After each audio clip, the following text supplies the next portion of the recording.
Hey, tonight we're going to journey back to the mysterious world of the ancient Maya. We'll explore their incredible civilization, feel the humid air of the rainforest on our skin, taste the bitter cacao on our tongues, and experience both the beauty and brutality of their world. If you're enjoying these stories, I'd really appreciate a like or subscribe. I'm curious where you're listening from, so drop a comment with your location and what time it is there. Now, find a cozy spot, take a slow, deep breath, and let your body sink into comfort as we journey back in time together. Congratulations, you've just woken up in the Maya world of the 8th century. The air is thick with moisture, wrapping around your skin like a warm, damp blanket. Your eyes adjust to the soft golden light filtering through the jungle canopy. You're lying on a simple reed mat in a small, one-room limestone house. The packed earth floor feels cool against your bare feet as you sit up and notice the intricate patterns woven into the mat beneath you. Your back is slightly stiff from sleeping on such a firm surface, but there's something refreshing about the simplicity of it. A small copal incense burner smoulders in the corner, releasing a sweet, earthy aroma that mingles with the scent of fresh corn tortillas cooking on a clay comel. Your stomach rumbles. You haven't eaten since yesterday, and the smell of food makes you realize just how hungry you are.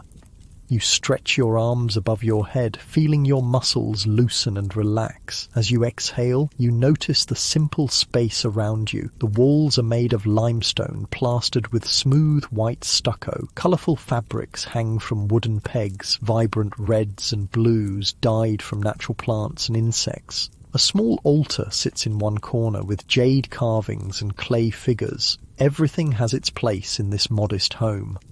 Outside, you hear the village awakening. Children's laughter ripples through the air. The rhythmic pat-pat-pat of women's hands shaping corn dough into tortillas creates a soothing background rhythm. Someone nearby is chopping wood. Thunk, thunk, thunk, the sound resonating through the ground and up into your body. You rise from your mat and step toward the doorway, pushing aside the fabric that serves as a door. The morning light momentarily blinds you. As your vision clears, you see that you're in a small Maya farming village, nestled in the lowlands of what will someday be called the Yucatan Peninsula. Simple thatched roof houses dot the landscape, each surrounded by small garden plots. In the distance, beyond the milpa fields where corn, beans and squash grow together, you can see the white limestone pyramids of a ceremonial centre rising above the jungle canopy. Good news, you've arrived at the height of Maya civilization when art, architecture, mathematics and astronomy have reached their peaks. The calendar systems are incredibly precise, and the Maya have mastered farming techniques that allow their civilization to thrive despite challenging conditions. Bad news, you've also arrived during a time when the Maya practiced bloodletting rituals and human sacrifice to appease their gods. These are not gentle people, despite their artistic and intellectual achievements. Life here is often brutal and short. A small, brown-skinned woman with almond-shaped eyes approaches you. Her hair is woven into intricate braids adorned with colourful threads. She wears a simple huipil, a loose white cotton tunic decorated with embroidered patterns, and a long skirt wrapped around her waist. Around her neck hangs a pendant carved from jade, the sacred stone of the Maya. She smiles, revealing teeth filed to points and inlaid with jade, a sign of beauty among the Maya elite.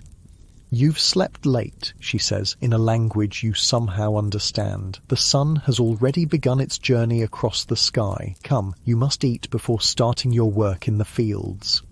You follow her back into the house, where she hands you a gourd filled with atole, a warm, sweet corn gruel flavoured with honey and chili. The liquid coats your tongue and warms your stomach. As you drink, she prepares a simple meal of corn tortillas, black beans, and avocado. The tortillas are warm and fragrant, nothing like the store-bought version you're used to. These are thick and slightly uneven, with charred spots from the comol.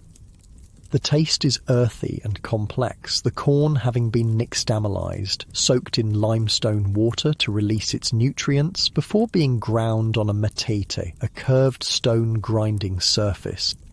Eat, she encourages. Today is an important day. The king's procession passes through our village on the way to the ceremonial centre. We must prepare offerings. As you eat, you notice how the beans have been slow-cooked with epizota, a pungent herb that gives them a distinctive flavour. The avocado is perfectly ripe, its flesh creamy and rich. Such simple food, yet so satisfying. You find yourself breathing more deeply, your shoulders relaxing away from your ears as you savour each bite.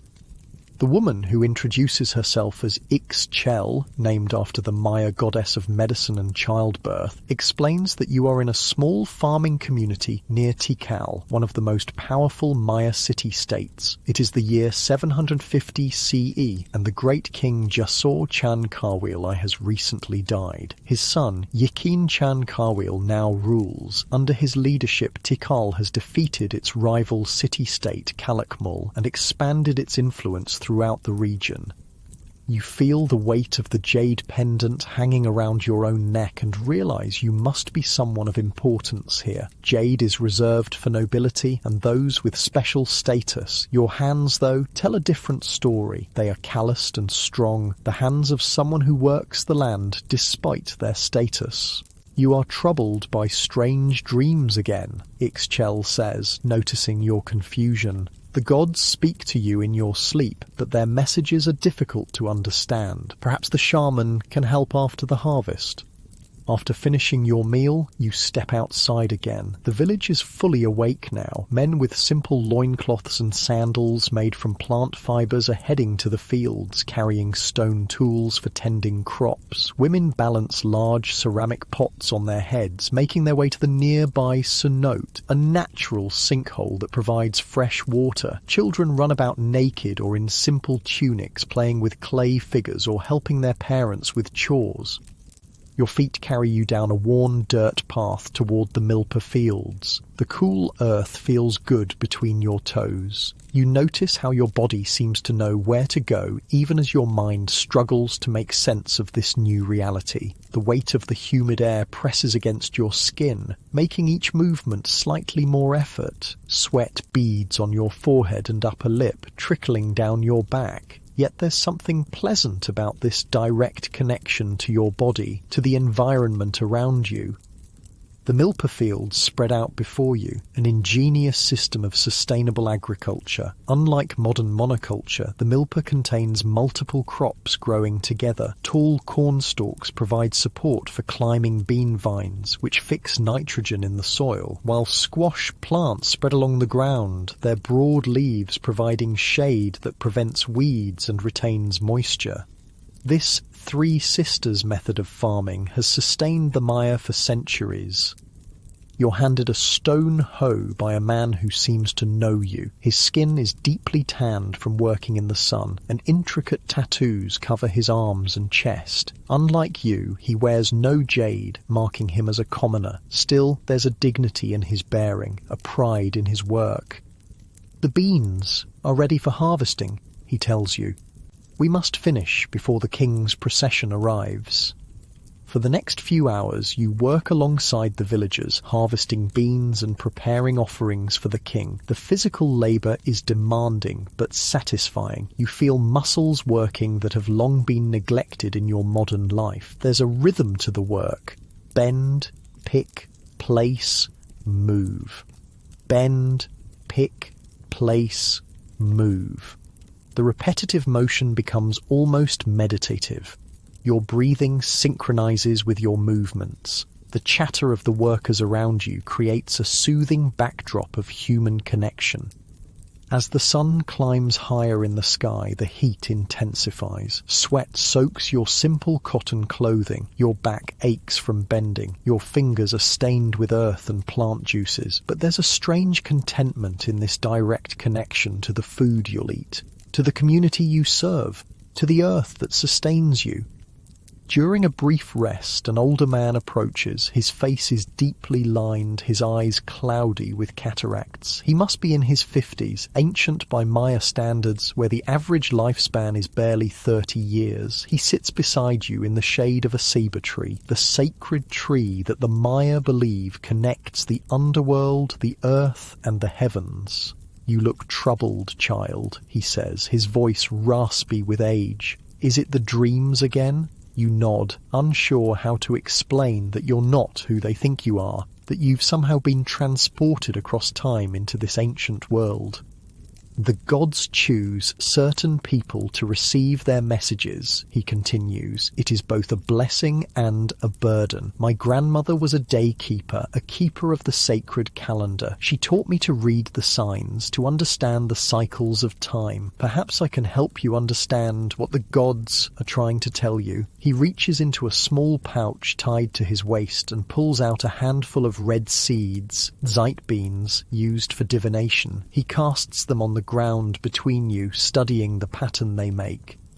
"I see a great change coming," he murmurs. "The cycles of time are turning. The 13th Baktun approaches. You know enough about Maya timekeeping to understand what he's referring to. The Maya calendar system is incredibly complex, tracking multiple cycles simultaneously. A Baktun is a period of 144,000 days, nearly 400 years. The 13th Baktun won't actually end for another 1,050 years or so, around 2012 CE, but this man believes significant events are tied to these calendar transitions. "What does it mean?" you ask, your voice sounding strange to your own ears. "Change," he says simply. "All things must change. Kingdoms rise and fall. The rains come and go. The sun travels its path across the sky, dying each night and being reborn each morning. Nothing remains the same forever." He gathers his divination beans and returns them to his pouch. The king's procession approaches. We must prepare. Indeed, you can hear distant drums and flutes. The villagers quickly finish their harvesting and gather at the edge of the fields. Everyone holds something as an offering, the best of their crops, hand-woven textiles, clay figures, or small jade ornaments for the wealthier members of the community. You stand with them, holding a small basket of the beans you've helped harvest. Your heart beats faster as the procession comes into view. First come the musicians, men playing wooden flutes, turtle shell drums and rattles made from gourds. Then warriors with obsidian-edged clubs and spears, their bodies painted for battle. Behind them, carried on a litter borne by 8 strong men, is King Yikin Chan Karweel himself. The litter stops before your village. The king is an imposing figure, dressed in an elaborate headdress of quetzal feathers that cascade down his back like a waterfall of iridescent green. Jade and shell ornaments cover his chest and arms. His face is painted red, the colour of the east of the rising sun of life-giving blood. Gold plugs stretch his earlobes, and a nose-piece shaped like a serpent curves over his upper lip. The villagers prostrate themselves, touching their foreheads to the ground. You quickly follow suit, feeling the cool earth against your skin. You dare not look directly at the king. To do so would be a grave insult. "Rise," comes a commanding voice, not the king's, but his spokesman, a noble who stands beside the litter. The divine lord Yikin Chan Karweel, shield of the sun, captor of Arbolon Habta, 13th in the line of Jaguar kings, graces your village with his presence. Present your offerings. One by one, the villagers approach, heads bowed, and place their gifts before the litter. When your turn comes, your legs feel weak, your mouth dry. You place your basket of beans with the other offerings, careful to keep your eyes downcast. "These are fine beans," says the spokesman. "The gods will be pleased with such an offering. Perhaps they will send rain for the next planting." You back away, relieved to have completed your part without incident. The king never speaks. He doesn't need to.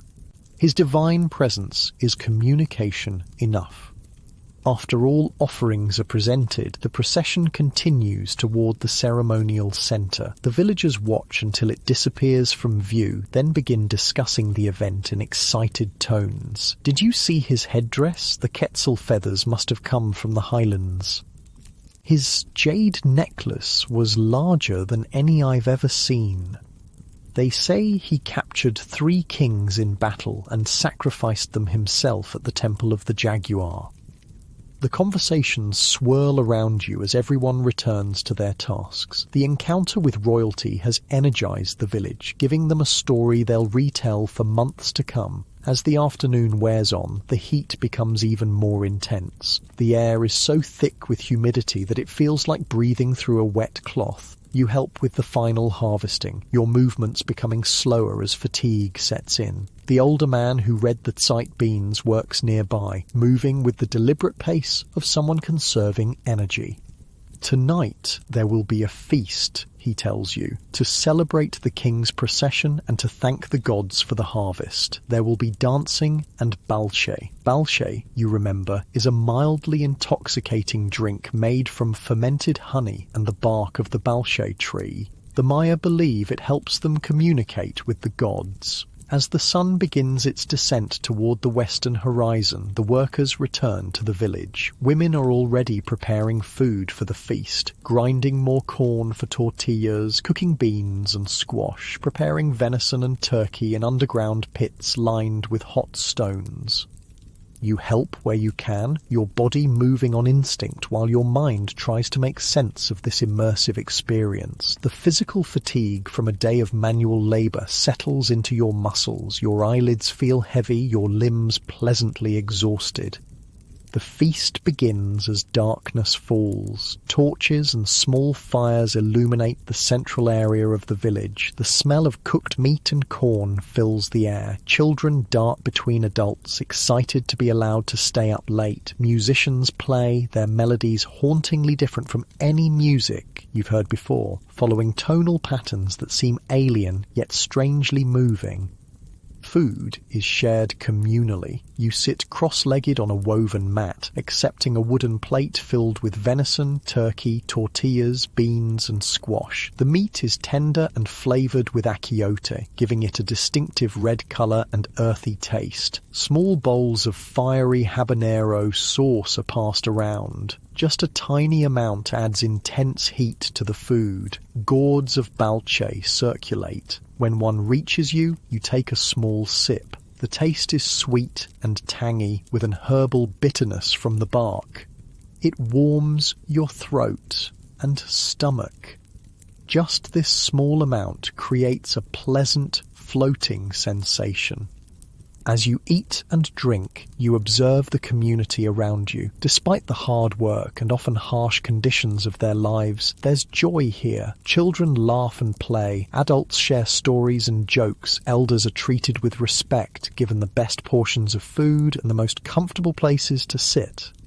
After the meal, dancers perform in the centre of the gathering. Men wearing elaborate masks depicting animals and gods move in complex patterns. Women in huipils embroidered with symbols of fertility and abundance sway in graceful counterpoint. The music intensifies, the drums faster, the flutes higher. The older man who read the sight beans sits beside you again. "Do you understand what they're dancing?" he asks. You shake your head.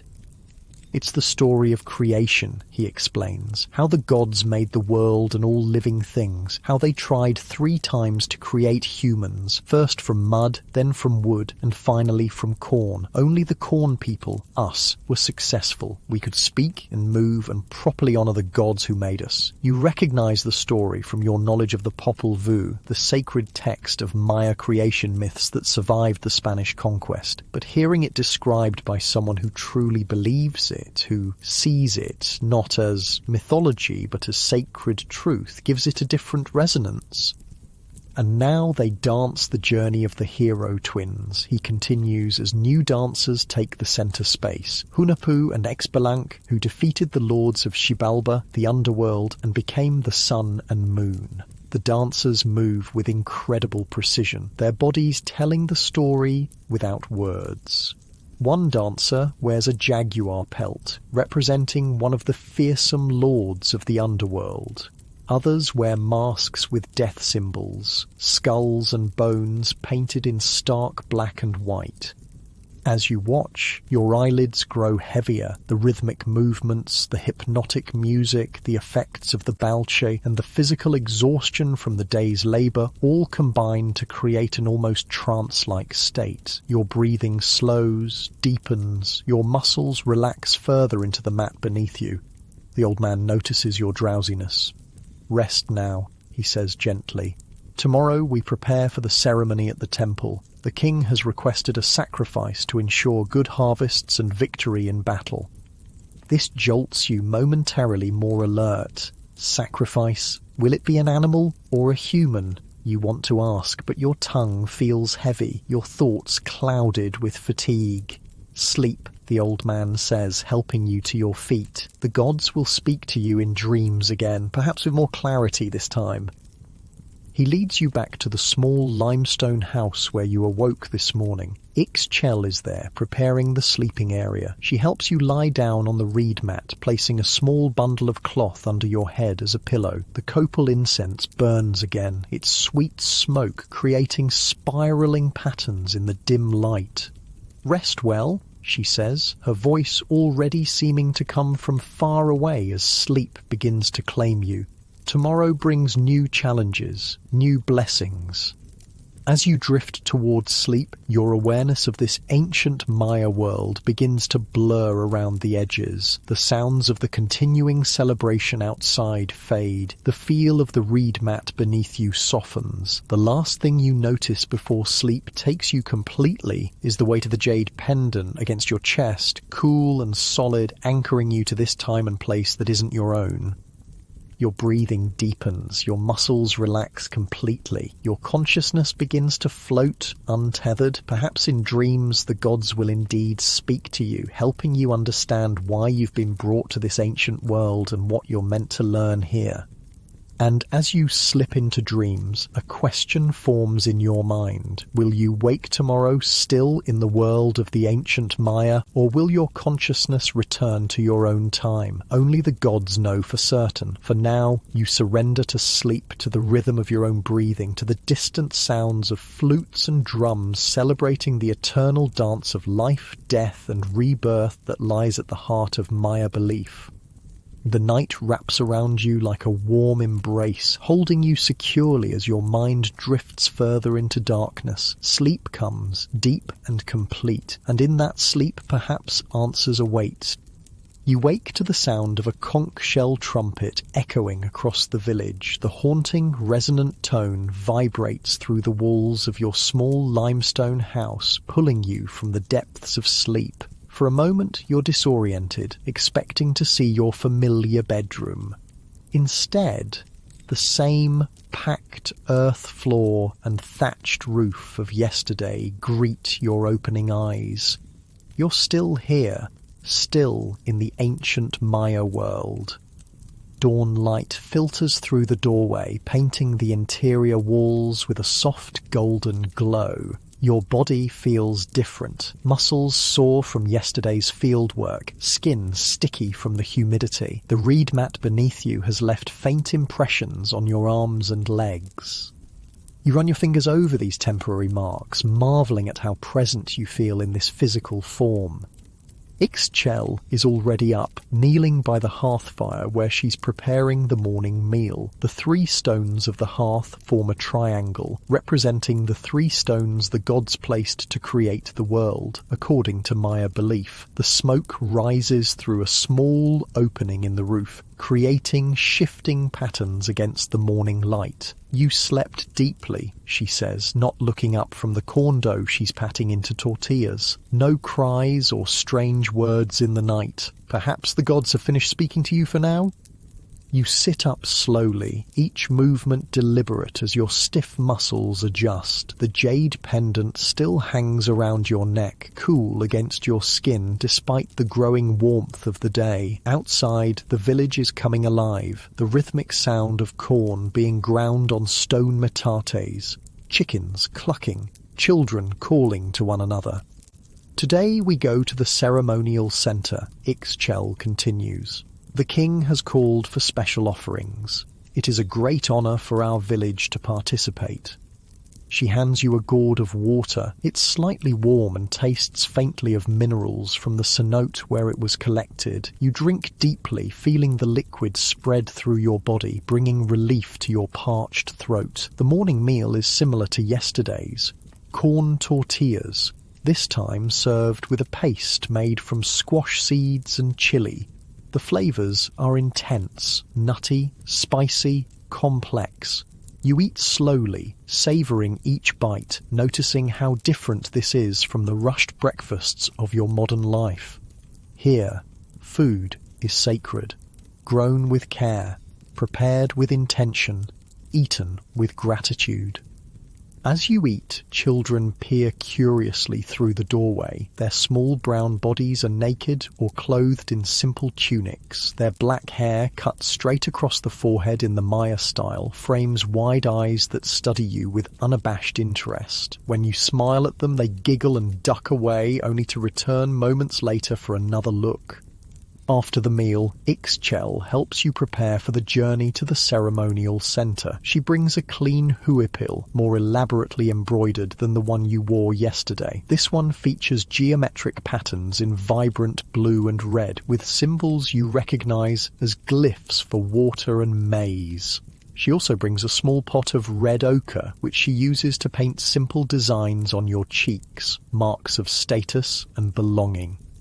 The walk is long, she explains as she works. We must pass through the forest and cross the river before reaching the sacred city. The old ones and children will ride in litters, but you and I will walk. Outside, the village is busy with preparations. People carry baskets of food, rolls of woven fabric, and clay figures to present as offerings. Some wear their finest clothing, adorned with whatever small luxuries they possess. A feather here, a shell necklace there. Everyone brings something, no matter how humble. The old man who read the sight beans for you yesterday approaches. Today he wears a headdress of simple cotton cloth wrapped around his head, marking him as someone of special status, perhaps a minor priest or shaman. Ah, the dreamer awakens, he says, his cloudy eyes somehow finding yours despite his partial blindness. Did the gods visit you in the night? You shake your head. I don't remember any dreams. He nods thoughtfully. Sometimes silence is an answer too. The gods speak in many ways, through dreams, through the patterns of thrown seeds, through the flight of birds. We must learn to listen with more than our ears. He introduces himself properly now. Kienich, named after the sun god. He tells you he serves as the village's daykeeper, tracking the sacred calendar and advising on auspicious days for planting, harvesting, and ceremonies. Today is a good day for offerings, he says. 7 Manik in the Tzolkin count, a day of balance, when the veil between our world and the world of the gods grows thin. Come, walk with me. I will tell you of the city we are about to visit. The village forms a procession, with the youngest children and eldest members riding in simple litters carried by strong young men. Everyone else walks, carrying their offerings. You and Kainich fall into step somewhere in the middle, your feet finding a comfortable rhythm on the well-worn path. As you walk, Kienich explains that the ceremonial centre you're visiting is one of several cities under Tikal's control. The Maya world isn't a unified empire, but rather a collection of city-states, sometimes allies, sometimes bitter enemies. Wars are frequent, with captured rulers often sacrificed in elaborate public ceremonies. The city we visit today is called Uakshaktun, he says. It was once a rival to Tikal, but now serves our great king. Its temples are aligned with the stars, marking the solstices and equinoxes. The priests there are wise in the ways of time and the heavens. The path takes you through dense jungle. Massive sabre trees tower overhead, their trunks buttressed with flaring roots that create natural alcoves where small offerings of copal incense and food have been placed. Brightly coloured birds call from the canopy. toucans with their enormous bills, scarlet macaws flashing like flames through the green leaves. Howler monkeys roar in the distance, their calls carrying for miles through the humid air. The jungle embraces you, wrapping you in its green arms. The air is thick with moisture and the rich scent of decay and growth, that distinctive smell of the rainforest where everything is constantly dying and being reborn. Your skin becomes slick with sweat, but the tree canopy provides welcome shade from the direct sun. Keenich points out useful plants as you walk: the sapodilla tree, whose sap provides chewing gum, the copal tree, whose resin is burned as incense, medicinal herbs used to treat fevers and wounds. The Maya don't see the jungle as wilderness to be conquered, but as a garden to be tended and harvested. Every plant has a purpose, a story, a spirit.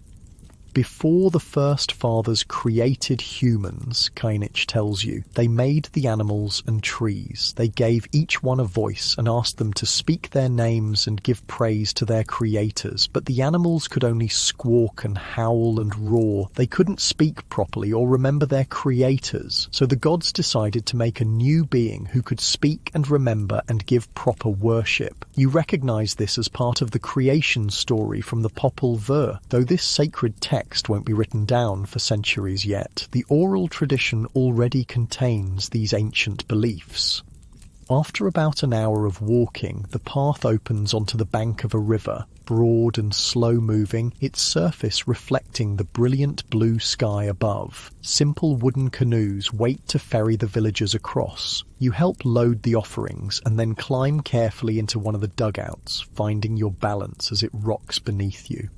The canoe glides silently across the water, propelled by a young man with a long wooden pole. Fish dart beneath the surface, quick flashes of silver against the river's sandy bottom. Water lilies float in the shallows, their white flowers open to the morning sun. A caiman watches from the opposite bank, only its eyes and the ridge of its back visible above the water. Once across, the procession reforms and continues through more jungle. The terrain begins to rise gently. Through breaks in the trees, you catch glimpses of stone structures ahead, the white limestone dazzling in the sunlight. Your heart beats faster with anticipation.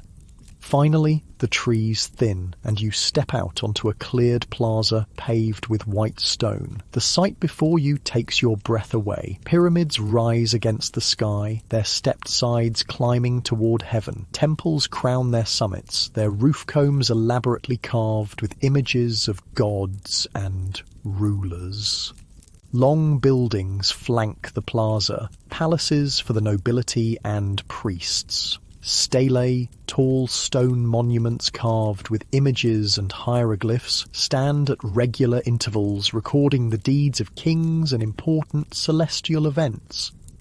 The ceremonial centre is alive with activity. Hundreds of people from surrounding villages have gathered, bringing offerings similar to your own. Priests in elaborate costumes direct the proceedings, their headdresses of quetzal feathers and jaguar pelts marking their high status.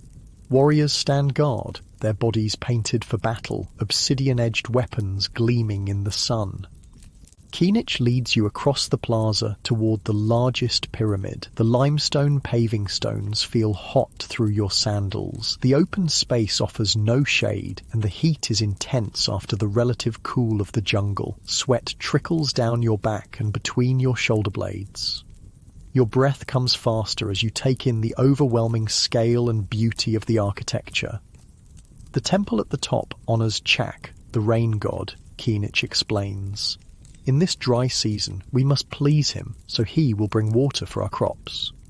At the base of the pyramid, people leave their offerings on large stone altars. You watch as Ixchel carefully places the woven textile she carried all this way, smoothing it with reverent hands. Others leave food, incense, jade beads, or figurines of the gods. Nothing is too humble to be offered. Even a perfect flower or unusual stone might please the deities. When it's your turn, you step forward with the small clay figure you've been carrying, a representation of Chak with his distinctive long nose and axe. You place it carefully among the other offerings, feeling a strange sense of connection to this ancient practice. Though the beliefs aren't your own, there's something deeply human about the act of giving, of acknowledging forces greater than yourself. After all offerings are presented, a hush falls over the gathered crowd. From the top of the pyramid, a priest appears. His face is painted blue, the colour of water, of life. His headdress resembles the head of Chak, with the god's characteristic long downturned nose. He raises his arms to the sky and begins to chant in a sing-song voice that carries across the plaza. Though you can't understand all the words, you recognize invocations to Chak, asking for rain, for life-giving water to nourish the crops. The crowd responds at intervals with a word you recognize, Lakin. So be it. As the chanting continues, your attention is drawn to movement at the side of the plaza. Warriors are leading a group of bound men, their bodies painted black, their expressions resigned. With a chill, you realize these are captives taken in recent battles with neighboring cities.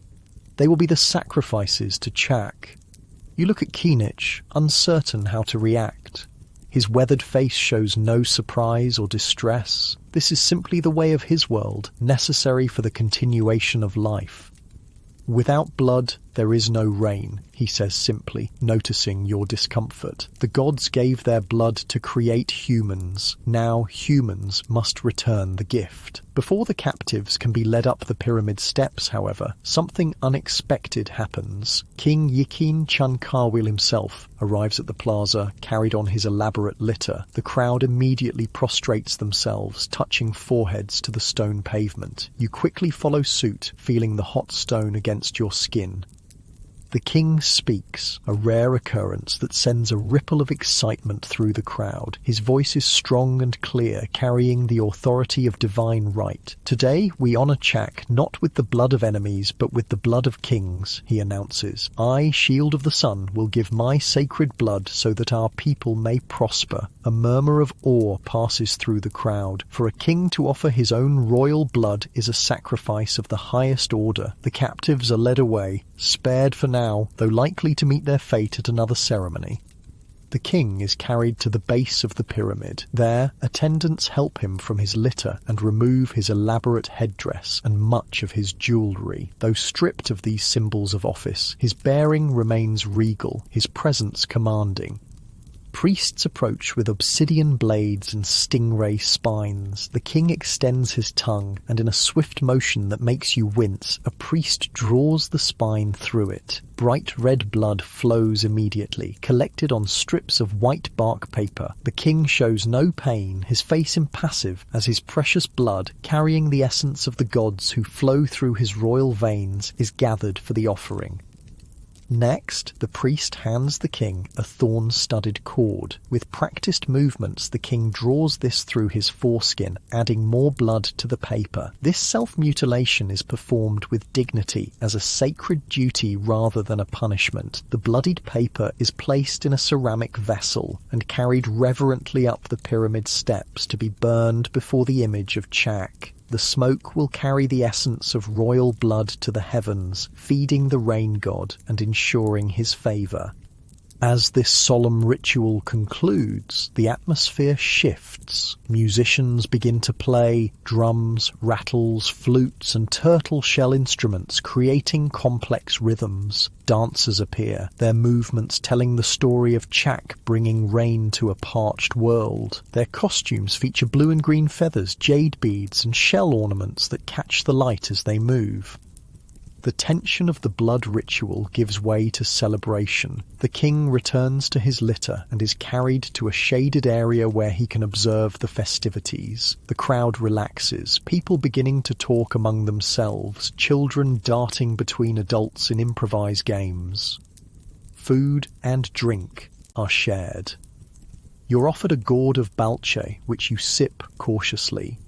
The sweet, fermented liquid creates a pleasant warmth in your stomach, a slight buzzing in your fingertips. Ixchel appears with corn tamales wrapped in leaves, the steam releasing the aroma of corn and spices as you unwrap them.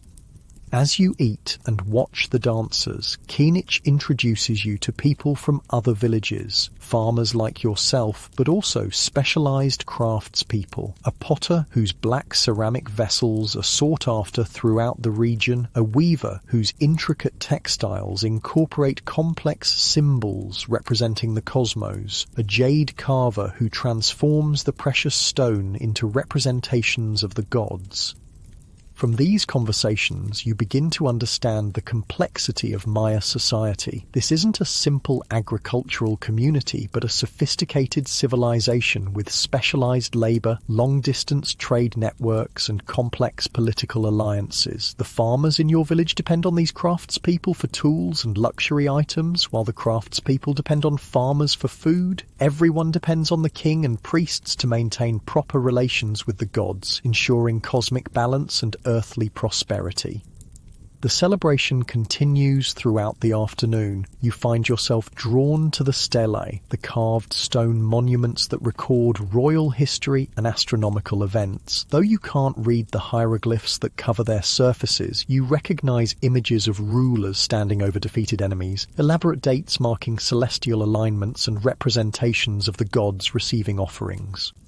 Keenich notices your interest. These stones tell the story of our kings, he explains, how they rose to power, their great victories, their connections to the gods. They also mark the passage of time, the movement of stars, the completion of calendar cycles.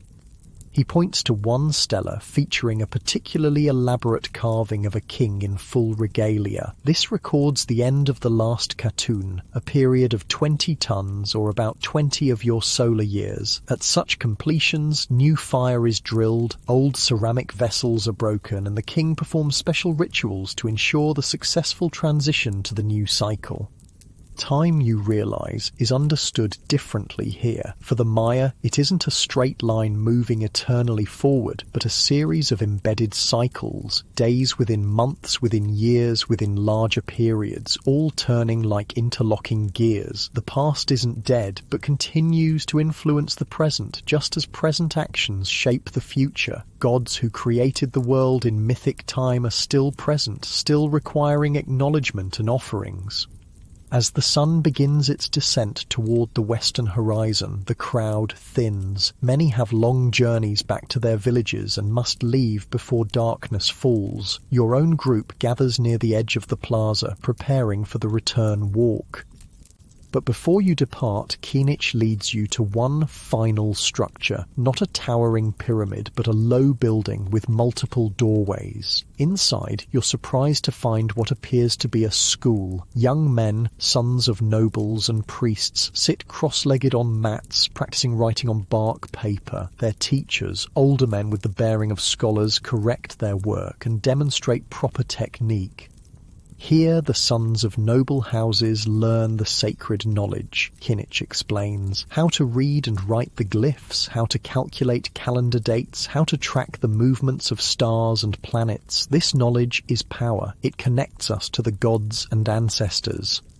You watch as a young scribe carefully forms hieroglyphs with a brush made from animal hair. The symbols are both artistic and precise, some representing whole words, others syllables that can be combined to write any sound in the Maya language. The system is incredibly sophisticated, capable of recording not just factual information, but poetry, religious concepts, and historical narratives.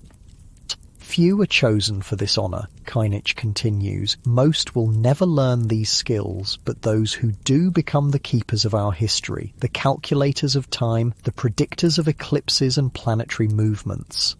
As you watch the young scribes at work, you're struck by the contrast between this intellectual pursuit and the blood ritual you witnessed earlier. The Maya world contains both profound mathematical understanding alongside religious practices that seem brutal by modern standards. This civilization cannot be easily categorized as primitive or advanced. It is both and neither, following its own internal logic. The journey back to your village is quieter than the morning's procession. People are tired from the day's events, the long walks, the emotional intensity of the ceremonies. The jungle seems different in the late afternoon light. Shadows longer, bird calls fewer, the air cooling slightly as evening approaches. Your own body feels heavy with fatigue. Your feet ache from walking on stone and dirt paths. Your mind is full of the day's experiences, the blood ritual, the dancers, the scribes practicing their art. You try to make sense of this world that is both familiar and utterly foreign. Crossing the river again as sunset approaches, you watch fish jumping for insects, skimming the water's surface. Each circular ripple spreads outward, intersecting with others to create complex patterns, like time in the Maya worldview. Cycles within cycles, patterns emerging from the intersection of different periods. By the time you reach your village, twilight has descended. Cooking fires glow orange against the deepening blue of evening. The smell of corn and beans welcomes you home. Children run to greet the returning procession, eager to hear about the ceremonies and celebrations. In your small limestone house, Ixchel lights the copal incense and prepares a simple evening meal. The physical and emotional exertion of the day has left you profoundly tired. Your limbs feel heavy, your eyelids struggling to stay open. After eating just enough to satisfy your hunger, you sink onto your reed mat, your body seeming to melt into its surface. Kinich visits briefly, bringing a small jade bead, a token from the ceremonial center. Place this under your tongue as you sleep, he instructs. It may help the gods speak more clearly in your dreams. The smooth stone feels cool under your tongue. Around you, the village settles into night rhythms, soft conversations, a distant flute playing a melancholy tune, the constant background chorus of insects and frogs from the surrounding jungle. Through the doorway, you can see stars appearing in the darkening sky, the same stars the Maya priests study so carefully, tracking their movements across the seasons. Your awareness begins to drift, your thoughts becoming less coherent as sleep approaches. The events of the day replay in fragments, the king's blood dripping onto white paper, dancers swirling in feathered costumes, young scribes forming precise glyphs with careful brushstrokes. Behind these images lies a question. Why are you here, in this time and place so far from your own? Is there something you're meant to learn, something you're meant to witness? The jade bead under your tongue seems to grow warmer, spreading a pleasant tingling sensation through your body. Your muscles relax completely, surrendering to the profound fatigue of the day's journey. Your breathing deepens, slows, finds a rhythm as ancient as humanity itself.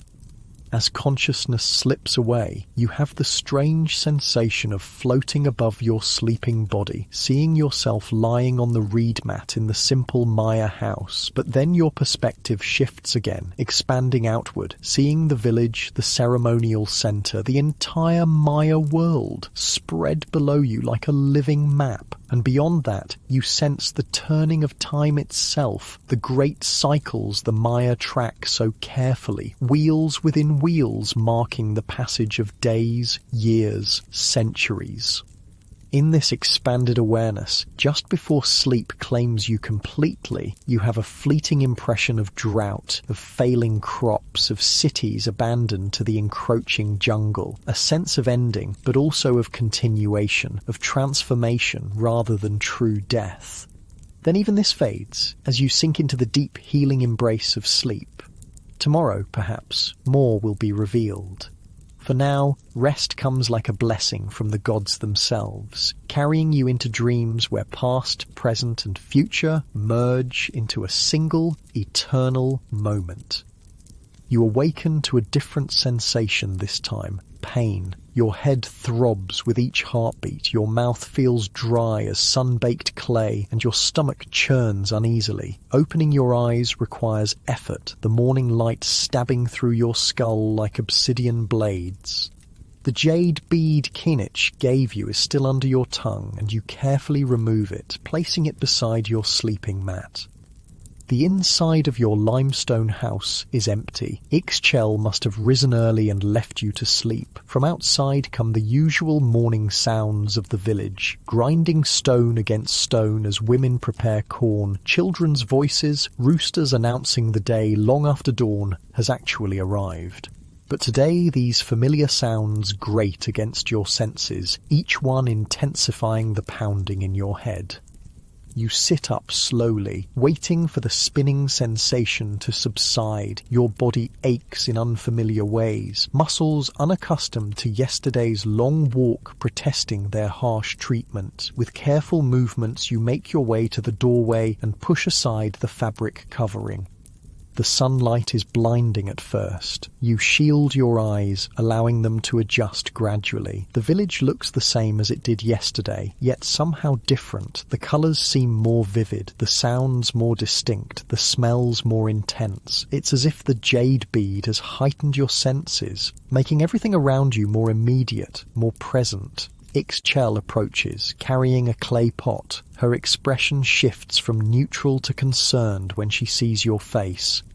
"The dreams came strongly last night," she says, not asking but stating what seems obvious to her. Your spirit travelled far while your body rested. She guides you back inside and helps you sit on a small wooden stool. From the clay pot she pours a thick dark liquid into a gourd cup and hands it to you. "Drink," she instructs. "It will ease the pain and clear your thoughts." The liquid smells bitter and earthy. You hesitate, then take a small sip. The taste is as unpleasant as the smell, like wet soil mixed with something astringent, but you force yourself to drink it all. Almost immediately, a cooling sensation spreads from your stomach outward, gradually easing the pounding in your head. Bark of the sacred ceiba tree, Ixchel explains, with leaves of wild tobacco and seeds of the morning glory, a medicine for those who have walked too far in the spirit world. As the pain recedes, memories of strange dreams surface, visions of drought, of starving children, of empty plazas once filled with people, of jungle reclaiming abandoned temples, but also flashes of knowledge, as if the history of the Maya world had been poured directly into your mind while you slept. Calendar systems, trade routes, political alliances, agricultural techniques. "I saw," you begin, but struggle to find words for the complex images that filled your dreams. Ixchel nods. "The gods speak in riddles and fragments. It is not for us to understand everything they show us. Kinich will help you make sense of the visions." She brings you a simple breakfast, a corn gruel sweetened with honey, and watches as you eat. The food settles your stomach and the medicine continues to work, bringing clarity to your thoughts. By the time you finish eating, you feel almost normal again, though with a lingering sensitivity to light and sound. "Today is market day," Ixchel tells you. "We will go to the local trading centre. It is smaller than the great markets of Tikal, but traders come from many villages to exchange goods. Perhaps the activity will help ground your spirit back in this world." She helps you dress in clean clothing. Another Hui pill, this one with simpler embroidery than yesterday's ceremonial garment. Your hair is braided and wrapped with a cotton cloth. Around your neck, the jade pendant remains, a constant reminder of your special status in this community.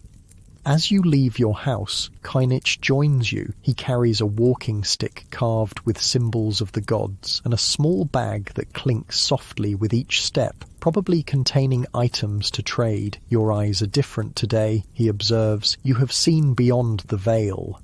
"I had strange dreams," you admit. "Visions of..." You hesitate, uncertain how to describe the apocalyptic images of abandoned cities and failed crops. Kinich nods.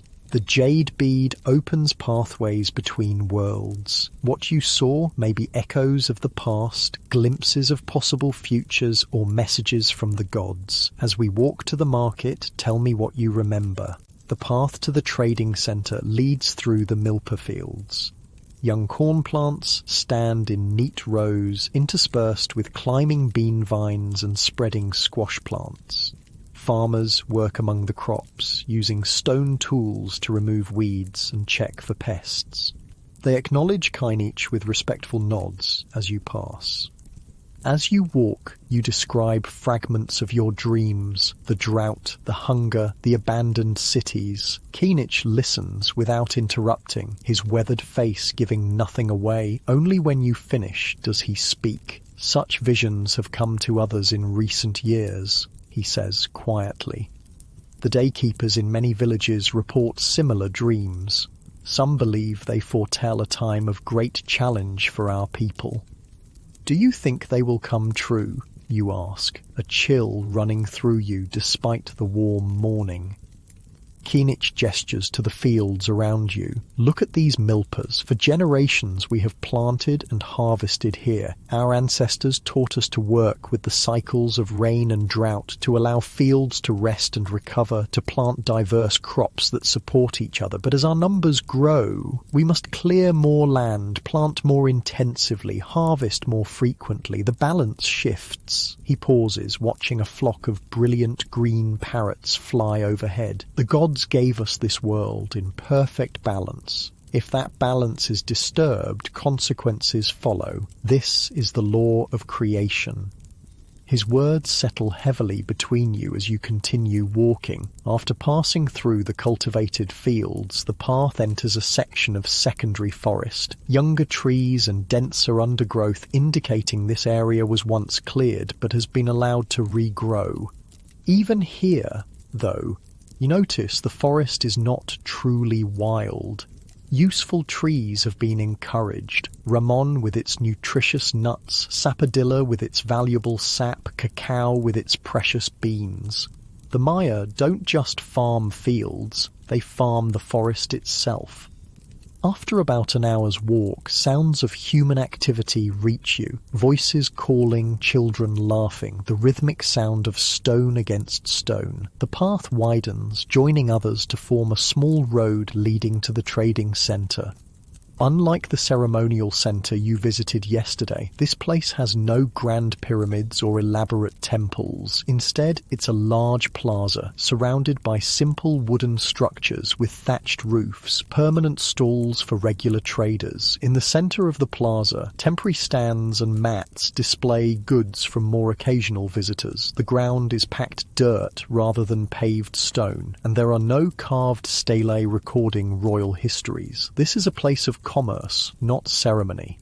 Yet the energy here is infectious. Hundreds of people move through the market. Farmers with surplus crops, craftspeople with their wares, traders who travel between distant cities exchanging luxury goods. The air is filled with the smells of cooking food, fresh fruits, and curing hides. Colours abound. The vibrant reds and yellows of tropical fruits, the rich browns and blacks of ceramic vessels, the whites and creams of cotton textiles, the glint of jade and obsidian catching the sunlight. Ixchel leads you to a section where women sell textiles. She greets the other weavers warmly, displaying the cloths she's brought to trade. Her work is admired, the tight weave, the even dyeing, the precise patterns. After much animated discussion and good-natured haggling, she trades 2 of her textiles for several measures of salt, some dried fish, and a small pot of red dye made from cochineal insects. Kinich, meanwhile, has moved to an area where medicinal herbs and ritual items are sold. You follow, fascinated by the variety, bundles of dried plants, seeds and nuts in woven containers, resins and incense, carved wooden implements for spiritual practices. Kinich trades some items from his bag, small jade beads similar to the one he gave you, for rare herbs that apparently don't grow in your local area. As you wander the market, you're struck by the variety of goods available. Despite having no draft animals or wheeled vehicles, the Maya have created extensive trade networks. Here in this modest regional market, you find obsidian blades from the highlands of Guatemala, their edges sharper than any metal. Salt from the coastal regions, essential for preserving food and maintaining health. Cacao beans from specialized growing regions, used both as currency and to make the elite's favored drink. Jade in various forms, raw, polished, carved, its green color symbolizing water, life, and royal power. Exotic feathers from tropical birds used in ceremonial costumes and high-status clothing. Pottery from specialized production centers, some functional, some purely decorative. Honey collected from both wild and cultivated bees used as a sweetener and in fermented drinks. Copal resin for incense, rubber for the balls used in the ceremonial ball game, medicinal herbs from diverse ecological zones. All this moves through the Maya world without horses, donkeys, or oxen, carried on human backs, transported in canoes along rivers, passed from community to community through regional markets like this one. In one corner of the plaza, you notice a group of men engaged in what appears to be a more formalized exchange. They consult painted bark paper books, make calculations using cacao beans as counters, and engage in intense negotiations. Kinich explains these are professional merchants, poshteka, who coordinate long-distance trade between major cities. They belong to a specialized class with their own patron deities and ritual practices. Some travel as far as Teotihuacan in the central Mexican highlands, hundreds of miles away. In the great cities, Kinich tells you, the markets are many times this size. There you might find turquoise from the northern deserts, gold from the southern mountains, shells from both oceans, and exotic goods from lands so distant that even the Pochteka rarely visit them. Near the center of the plaza, food vendors have set up cooking stations. The smell of roasting meat, simmering beans, and fresh tortillas makes your stomach growl despite the large breakfast. Ixchel uses some of her newly acquired salt to purchase a meal for the three of you. Turkey, meat, seasoned with achiote and local herbs, served with tortillas and a fiery habanero sauce.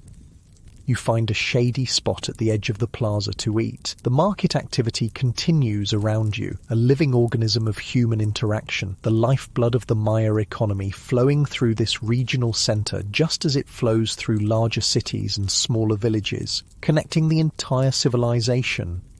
As you eat, you notice a group of individuals who stand out from the farmers and crafters. Their elaborate jade jewellery, intricately patterned clothing, and confident bearing mark them as nobility from one of the larger cities. Warriors accompany them, not actively threatening anyone but clearly present as protection. Common people give them space, lowering their eyes as the nobles pass.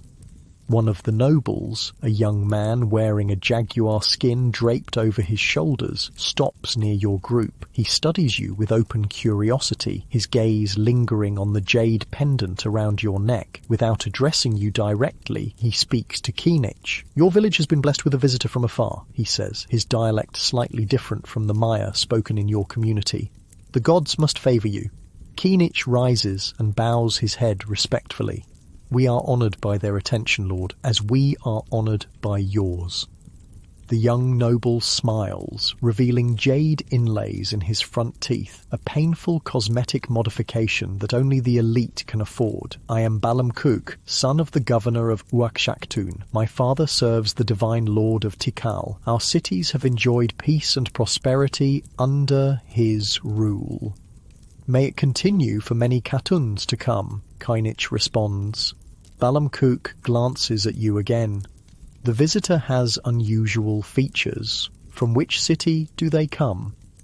Before Kinich can answer, another noble calls to Balamkuk from across the plaza. With a final curious look, the young lord moves on, rejoining his companions. "Be cautious around the nobility," Kinich murmurs once Balamkuk is out of earshot. "Their world is filled with intrigue and power struggles. What seems like casual interest may have deeper purpose." "Who was he really?" you ask.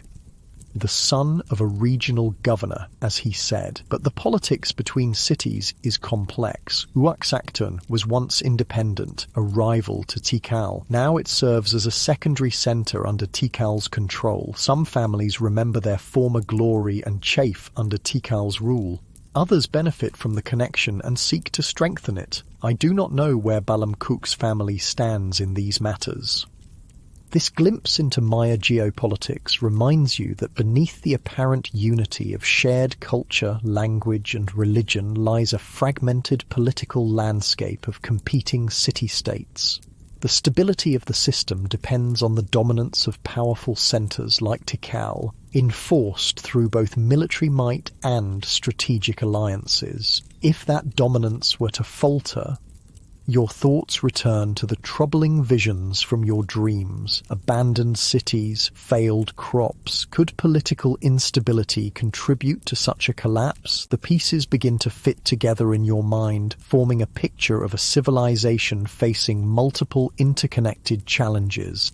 After finishing your meal, you continue exploring the market. Ixchel completes her trading, acquiring items needed back in the village, new pots to replace broken ones, obsidian blades for tools, special herbs for medicine, cotton for weaving. The practical business of daily life continues, regardless of politics or cosmic cycles. As the afternoon progresses, you notice the sky darkening to the west. Towering clouds build on the horizon, massive anvil-shaped formations that rise miles into the atmosphere. Lightning flickers within their depths, though the thunder is still too distant to hear. The first rains approach, Kinich observes, following your gaze. Earlier than expected this year, Chak has heard our prayers. The market activity intensifies as people rush to complete their trading before the storm arrives. Within an hour, the plaza begins to empty, traders packing their goods and heading toward home. Your small group joins the exodus, Ixchel carefully stowing her acquired items in a back basket supported by a tump line across her forehead, the standard Maya method for carrying heavy loads. The walk back to the village takes on new urgency as the storm clouds approach. The wind picks up, bending the tops of the tall trees and sending ripples through the cornfields. Birds fall silent, seeking shelter before the deluge. The air feels charged, electric with anticipation. You're still about halfway back to the village when the first large raindrops begin to fall, sporadic at first, then quickly increasing in intensity. Within minutes, water pours from the sky in sheets, drenching you completely. The path turns muddy beneath your feet, making each step treacherous. Kinich leads you to a small structure beside the path, a simple roof supported by 4 posts built specifically as a rain shelter for travellers. Several other people have already taken refuge here, making space as your group arrives.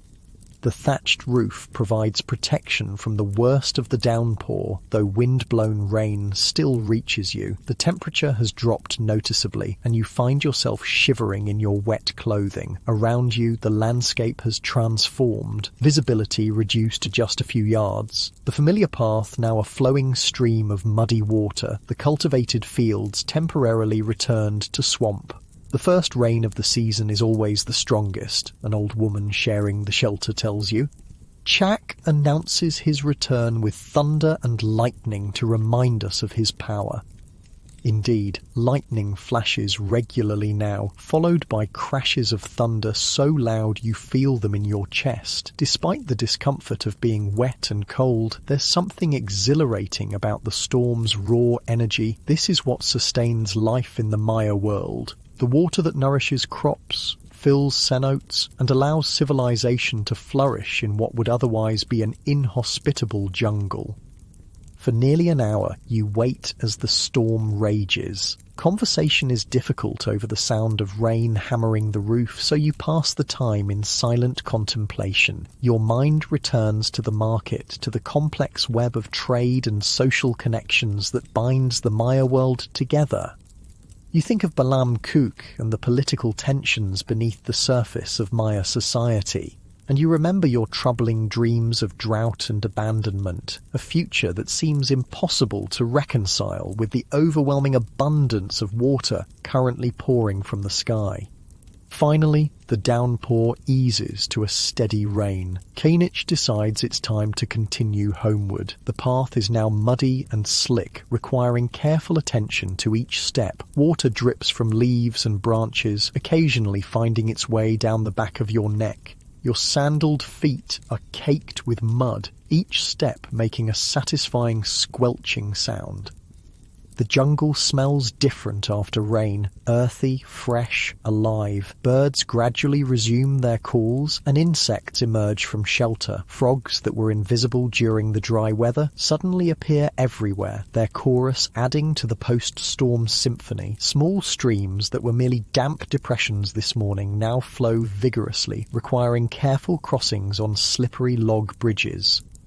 By the time you reach the village, the rain has stopped completely, though dark clouds still dominate the sky. The landscape glistens, every leaf and blade of grass adorned with droplets that catch the occasional breakthrough of sunlight. The air feels cleansed, the dust settled, the world renewed. Children play in the muddy open areas, their bodies slick with clay, their laughter carrying across the village. Adults inspect thatched roofs for leaks, sweep water from limestone floors, and generally address the minor disruptions caused by the season's first major storm. There's an atmosphere of celebration. The rains have arrived, ensuring another cycle of growth and harvest. At your house, Ixchel helps you remove your sodden clothing and provides a dry hui pill. The wet garments are hung on a line to dry during the next sunny day. She then builds up the hearth fire to ward off the unusual chill brought by the storm. The flames create dancing patterns of light and shadow on the limestone walls, a comforting counterpoint to the grey twilight outside. A simple dinner is prepared. Leftover beans reheated with fresh herbs, tortillas warmed on the comal, and some of the dried fish acquired at the market, reconstituted in a spicy broth. The hot food restores warmth to your body, and the familiar flavours bring comfort after the long, eventful day. As night falls, Kainich visits again. He brings a small clay pot of balche and 3 gourd cups.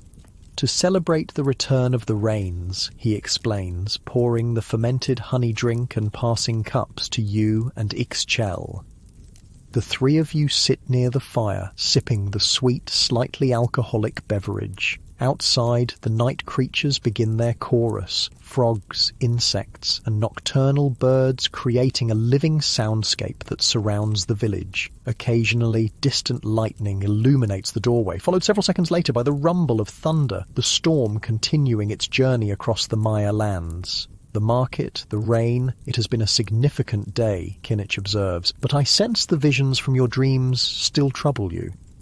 You nod, watching the firelight reflect in your cup of balche. I saw cities abandoned to the jungle, people starving, great drought. If the rains have returned as normal, why would such things happen? Kinich is silent for a long moment, staring into the fire. When he speaks, his voice is lower, meant only for your ears and Ixchel's.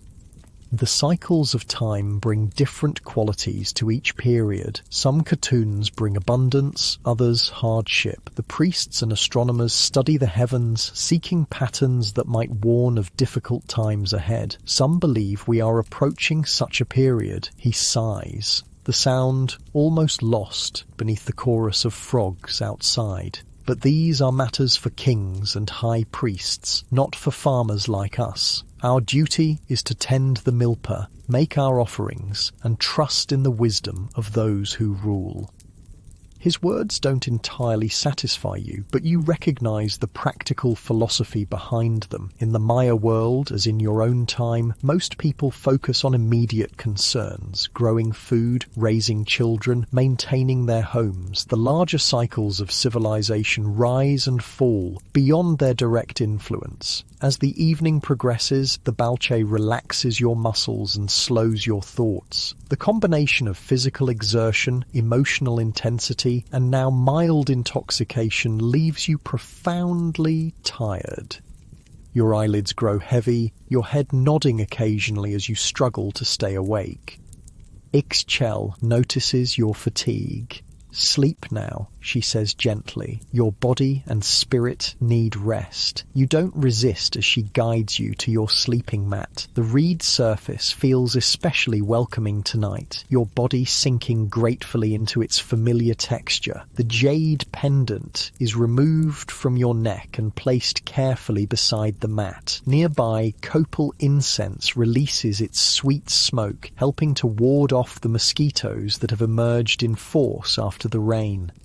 Keenich says something to Ixchel in a low voice. She nods and retrieves a small pottery jar, removing its clay stopper. From it, she takes a finger of dark, sticky substance and draws a symbol on your forehead. Protection for your dream journeys, she explains. Rest without fear tonight, Keenich tells you. The symbol will guard your spirit as you sleep.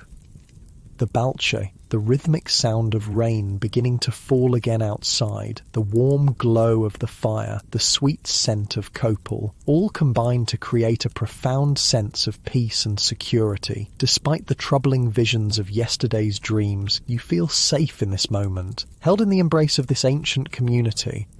Your awareness begins to drift, your thoughts becoming less coherent. The voices of Keenich and Ixchel fade as they continue their quiet conversation near the fire. The world narrows to the sensations of your body, the comfortable weight of the cotton blanket, the slight roughness of the reed mat against your skin, the gentle rise and fall of your chest with each breath. As sleep approaches, you have a fleeting thought. Perhaps tomorrow will bring more answers, more pieces of the puzzle that is the Maya world. Perhaps you'll understand why you've been brought here, what you're meant to learn, or perhaps you'll simply continue to experience this civilization as it was lived day by day, in the fields and forests, markets and temples, the ordinary and the sacred interwoven in every aspect of life. The thought dissolves as consciousness fades. Sleep claims you completely, drawing you down into its dark, healing depths. Your breathing deepens, your body fully relaxes, and your mind surrenders to the mystery of dreams. Time passes differently in dreams. When you open your eyes, you're still in the same limestone house with its packed earth floor and thatched roof, but something has changed. The quality of light filtering through the doorway has shifted, more golden, less intense. Outside, the sounds are different too. The rhythmic thwack of stone against wood has replaced the earlier grinding of corn. You sit up slowly, noticing that your body feels different, stronger, more accustomed to physical labour, skin darkened by months of sun exposure. The reed mat beneath you has been replaced by a newer one, the fibres still springy and resilient. The jade pendant still rests beside your sleeping place, but now it's joined by several other small objects. A smooth river stone with a natural hole through its centre, a tiny clay figurine of a jaguar, a bundle of dried herbs tied with cotton string. Rising to your feet, you move to the doorway and push aside the fabric covering. The village looks both familiar and changed. The basic layout remains the same. Limestone houses clustered around a central area, paths leading to the milpa fields beyond, but the vegetation has transformed. The corn in the nearby gardens stands tall now, heavy ears nestled among green stalks. Fruit-bearing trees are laden with ripening produce. Women work at outdoor cooking stations, preparing what appears to be a feast. Ixchel approaches, her face lighting with recognition. She's dressed more elaborately than you've seen before, her huipil embroidered with complex patterns in blue, red and yellow thread. Shell and bone ornaments adorn her braided hair. "You have returned to us," she says, her tone suggesting she's both surprised and pleased. "The gods have strange ways. It has been 3 moons since you last walked among us." 3 months have passed, though to you it seems like only a night. You've been here the entire time, apparently, working, eating, sleeping, but some other consciousness has occupied your body while your own awareness was where? The mystery of this time-slipping adds another layer to the strangeness of your experience in the Maya world. Today is Kin Tajal Chak, Ixchel explains, seeing your confusion. The festival of rain abundance. We celebrate the gifts Chak has brought us this growing season. She gestures toward the flourishing gardens and milpas. The harvest will be bountiful this year. She brings you water to wash and clean clothing to wear, another embroidered huipil, this one decorated with stylized rain symbols and representations of maize. As you dress, she explains what you've apparently been doing during the months your consciousness was absent. Helping with the planting after the first rains, participating in community work projects, learning more about Maya agricultural techniques. You've become a valued member of the community, she tells you, respected for your willingness to work and learn. And outside, the village is busy with festival preparations. Men return from the forest carrying bundles of firewood and freshly killed game, turkeys, peccaries, wild pigs, and even a small deer. Women prepare mesa dough for tamales, grind cacao beans for ceremonial drinks, and weave fresh palm fronds into decorations. Children carry water from the cenote, feed cooking fires, and play games in between chores. Kinich finds you near the central cooking area. He looks much the same, though perhaps his white hair is a bit longer, his face slightly more lined. He carries his divination pouch and a staff carved with symbols of authority. Has his status changed in the months you've been away? The dreamer returns, he says with a knowing smile. Just in time for the celebration. The gods have their reasons, though they rarely share them with us. As you help with festival preparations, Kinich fills you in on what has transpired during your absence. The rainy season has been generous, with steady precipitation ensuring good crop growth without the destructive flooding that sometimes occurs. The king visited the region again, bringing news of victories against a rival city-state to the south. Several babies have been born in the village, and 2 elders have passed to the underworld, the normal cycle of life continuing. But there are also troubling developments. Reports have come from distant regions of poor rainfall and failing crops. Refugees from these areas have begun arriving at larger cities, straining resources. Political tensions between Tikal and Calakmul, the 2 great competing powers of the Maya world, have intensified, with smaller cities being forced to declare loyalty to one or the other. Trade caravans have been attacked on major routes, disrupting the flow of goods between regions. Or some say these are signs of changing times, Kinich tells you as you work together constructing a simple altar from branches and flowers. The priests at Tikal consult the ancient books, seeking guidance from past cycles. The astronomers watch the night sky for omens. Before you can ask more questions, drumming begins at the edge of the village. The festival is officially starting. Everyone gathers in the central area, where a space has been cleared for dancing. Musicians take their places, drummers with turtle shell and wooden drums, players of reed flutes, rattlers with gourd instruments filled with seeds or pebbles. The complex polyrhythms they create seem to bypass your conscious mind and speak directly to your body, making it almost impossible to stand still. The village shaman appears, his face painted blue like Chak, wearing a headdress of feathers and carrying a staff topped with a carved serpent head. He leads a procession of elders and respected community members, including Kinich, in a circular dance around the central space. The movements are slow and deliberate, each gesture laden with meaning, telling the story of Chak bringing rain to a parched world. After this formal opening, the celebration becomes more energetic. Young men perform a dance that mimics the planting of corn, their movements vigorous and precisely coordinated. Women follow with a harvest dance, their steps lighter, arms weaving patterns that represent the growth of crops. Children dart between the adult dancers, representing the wind that carries rain clouds. Food and drink circulate freely. You're given a gourd of a special festival beverage, chocolate mixed with honey, chili, and vanilla, frothed to create a thick foam on top. The taste is unlike any chocolate you've had before, intensely bitter yet with complex sweetness. The chili adding a warmth that spreads through your chest. This is a luxury drink, normally reserved for nobility and special occasions. As the day progresses, the celebration grows more elaborate. A group of visitors arrives from a neighbouring village, bringing additional musicians and dancers. They perform a ritual ball game, not the full version played in formal courts, but a simplified version using a small rubber ball. Still, you can see elements of the cosmic symbolism, the ball representing the sun, the players enacting the eternal struggle between forces of the upper and lower worlds. Between dances and performances, you notice people speaking in hushed tones, sharing news and rumours from distant places. The same concerns Kynich mentioned seem to be on everyone's minds. Drought in some regions, political tensions, disrupted trade. Yet the abundance surrounding you makes these problems seem distant, theoretical rather than immediate threats.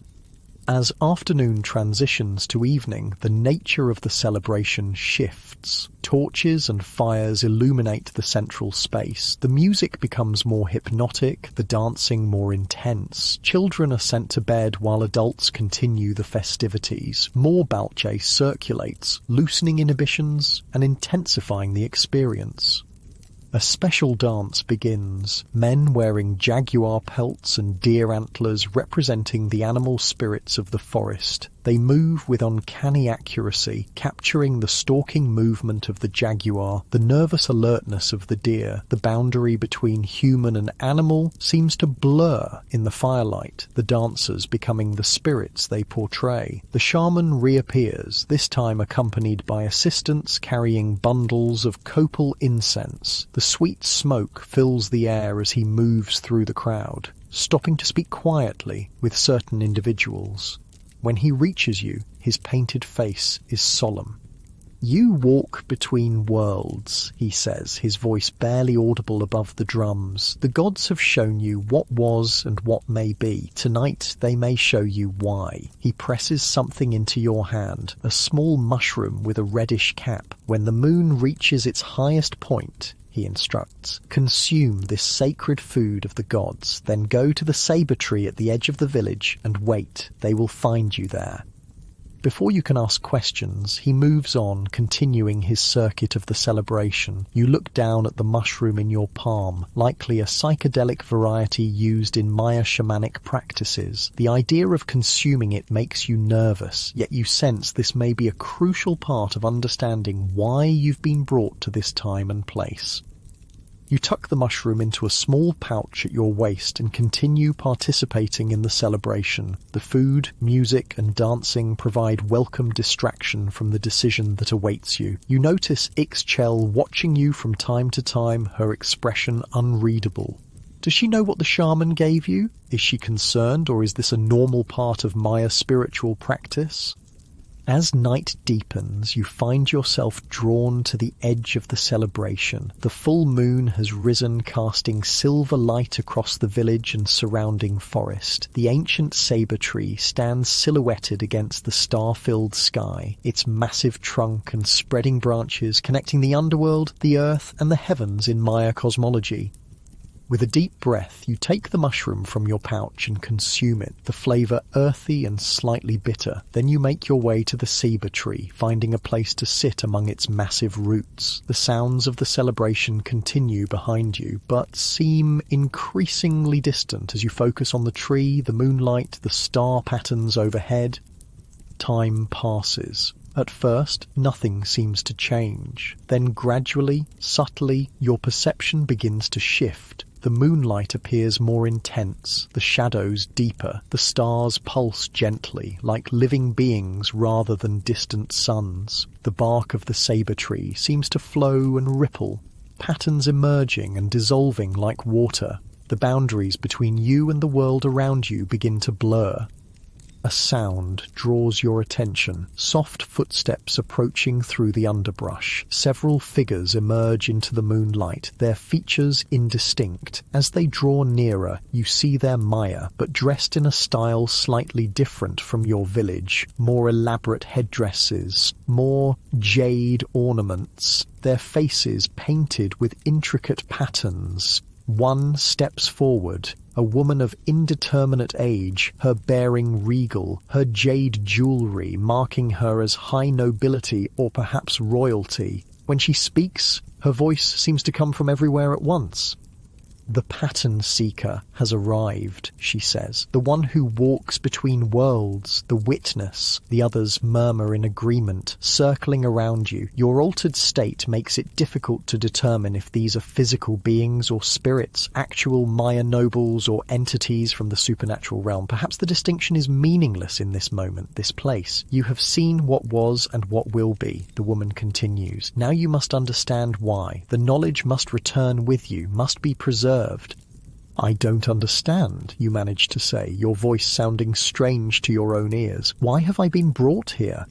Instead of answering directly, the woman gestures and the scene around you changes. The saber tree remains, but the village is gone. In its place, you see a vast Maya city, pyramids rising above the jungle canopy, plazas paved with limestone, temples and palaces decorated with elaborate carvings and brilliant paint. People fill the streets and public spaces, nobles in jaguar pelts and quetzal feathers, warriors with obsidian-edged weapons, merchants with exotic goods, farmers bringing produce to market, children playing ball games in smaller courts.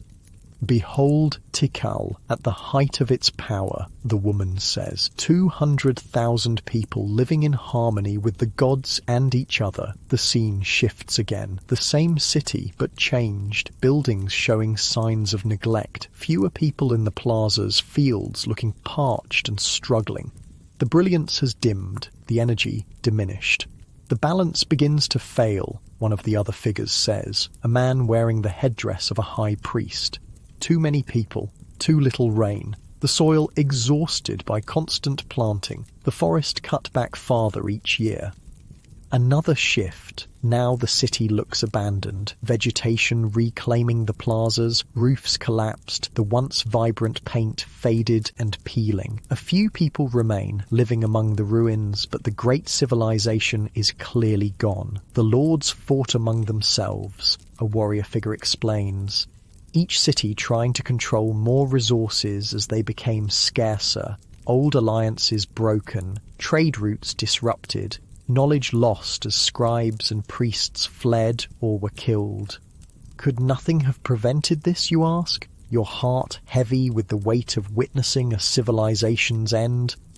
The noble woman steps closer, her eyes reflecting the moonlight. The signs were there, the warnings clear to those who could read them, but the lords were consumed by their rivalries, the priests by their calendrical prophecies. The common people followed their leaders, trusting in their divine connection to the gods. By the time the truth could no longer be denied, it was too late, the priest adds. The system was too fragile, too dependent on perfect balance. When multiple pressures came together, drought, soil depletion, political conflict, disrupted trade, the center could not hold.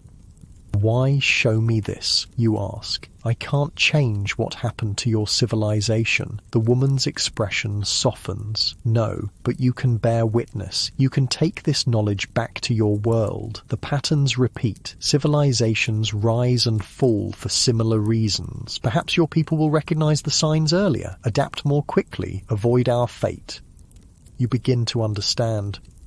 You're not here by accident, but as an observer, a carrier of knowledge across time. These beings, whether actual Maya spirits or manifestations of your own consciousness interacting with historical information, are using you as a bridge between worlds. The mushroom's effects intensify. The figures around you seem to glow within a light. The saber tree pulses like a living heart. The stars wheel overhead, marking the passage of time in great sweeping arcs. You feel simultaneously tiny and vast, a momentary consciousness and an eternal awareness. The noble woman places her hands on either side of your face. Her touch feels cool, almost insubstantial. "Remember," she whispers. "Remember all you have seen, all you have felt, all you have learned. Carry it back with you when you return." "When will that be?" you ask, suddenly afraid that you might be trapped in this ancient time forever. "Soon," she says, her form beginning to fade. The cycle completes, the pattern closes. You have seen what you needed to see. The figures recede, blending with the shadows under the ceiba tree, until you can no longer distinguish them from the darkness. The intensified perceptions begin to gradually normalize, the stars becoming fixed points again, the tree bark solid rather than flowing, the boundaries of your body distinct once more.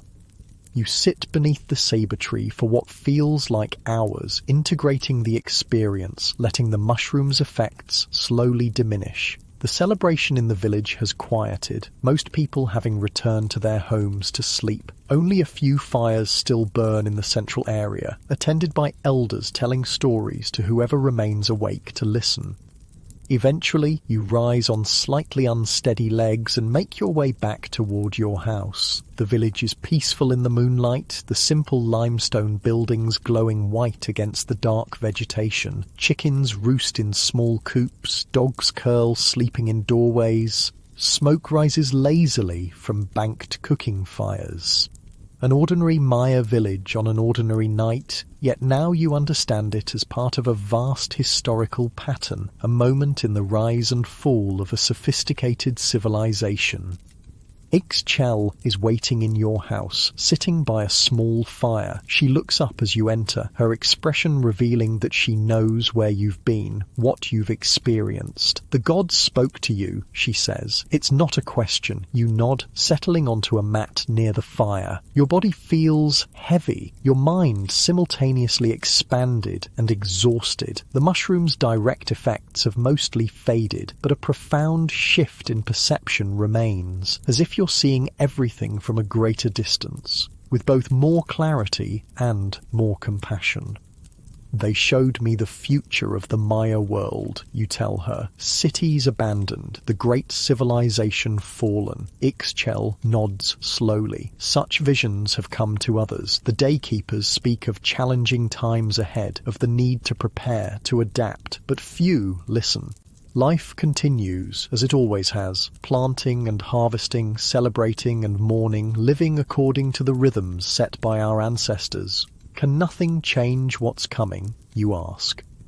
She pokes at the fire with a stick, sending sparks upward. The future is like water. It follows the path of least resistance, but can be channeled with sufficient effort. Perhaps some communities will find ways to survive, to preserve knowledge, to adapt to changing conditions.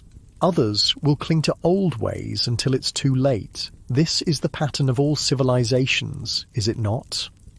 Her wisdom surprises you, though it shouldn't. The Maya weren't primitive people, but sophisticated thinkers who understood ecological relationships, astronomical cycles, and human nature. Some may have recognized the warning signs of their civilization's overextension, but lacked the collective will or centralized authority to implement large-scale solutions.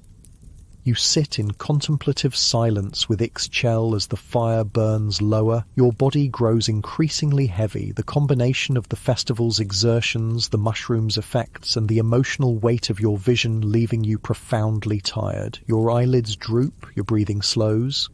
Ixchel helps you to your sleeping mat, placing a light cotton blanket over you despite the warm night. "Rest now," she says softly. "Your spirit has travelled far tonight. Sleep will help you integrate what you've learned." As you sink into the mat, feeling the familiar texture of woven reeds against your skin, a thought surfaces from the depths of your consciousness. Is this your last night in the ancient Maya world? Has the purpose of your mysterious journey been fulfilled? Will you wake tomorrow in your own time, or continue to experience life among these people who lived and died centuries before your birth? The questions dissolve as sleep approaches. Your muscles relax completely, surrendering to exhaustion. Your breathing deepens, finds its natural rhythm. The sounds of the night forest, insects, frogs, distant howler monkeys create a living lullaby that carries you toward unconsciousness. Your last aware thought is of the ceiba tree, its roots reaching into the underworld, its trunk anchored in the world of humans, its branches stretching toward the realm of gods and ancestors, connecting all levels of existence just as you now connect past and present, their civilization and your own. In this connection perhaps lies wisdom that transcends the rise and fall of particular human societies.